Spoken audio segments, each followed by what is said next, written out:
Commend some of the provisions advocated in the BICAM report. I just want to manifest my strong reservation on some of the provisions of the bicameral conference committee report, which I personally find unacceptable.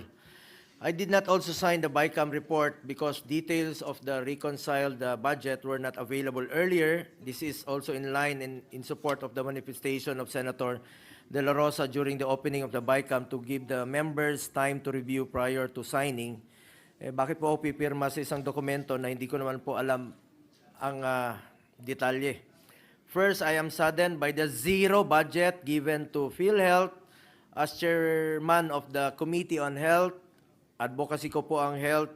Dapat po ang pondo ng PhilHealth ay para sa health. Kaya nga po, PhilHealth. Lessons learned dapat tayo sa pandemya. We should invest more in health.